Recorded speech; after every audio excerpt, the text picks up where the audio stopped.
Mr. Men, the Christmas Tree. Mr. Forgetful had forgotten to buy a Christmas tree. Can you imagine? No Christmas tree.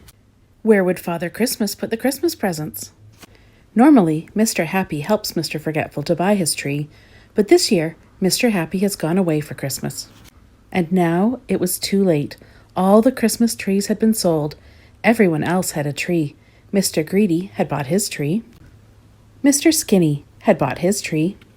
Mr. Mean had bought his tree. And Mr. Nonsense had bought 6, just in case he ran out.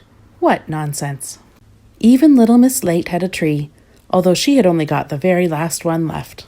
Mr. Forgetful realized that he had no choice but to go into the forest and cut down his own tree, so he set off through the snow. Mr. Forgetful walked and walked and walked some more, but he could not find the perfect tree he was looking for. They were too twisted, or too spindly, or too big.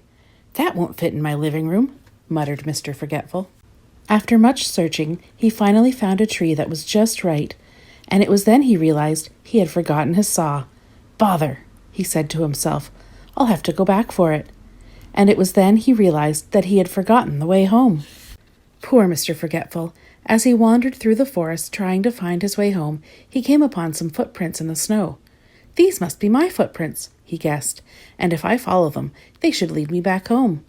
But, being the forgetful fellow he is, he forgot to follow them backwards, and followed them forwards, back to the Christmas tree he had found. Mr. Forgetful was now in a terrible muddle, as I'm sure you are, I know I am, and he was cold, and it was getting dark, so he climbed a tree to see if he could see his house, but all he could see were trees, and more trees. In desperation, he cried for help. Help! And, as luck would have it, help was at hand. Help in the form of Father Christmas, who was flying over the forest in his sleigh at that very moment.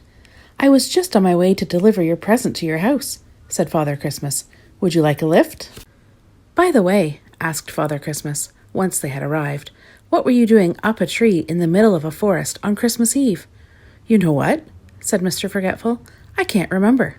Now, where shall I put this? Asked Father Christmas, pulling a parcel out of his sack. A Christmas tree-shaped parcel. Well, I never, said Mr. Forgetful, suddenly remembering. You are a marvel. Which just goes to show that Father Christmas really does know what everyone wants for Christmas, even if they've forgotten it themselves.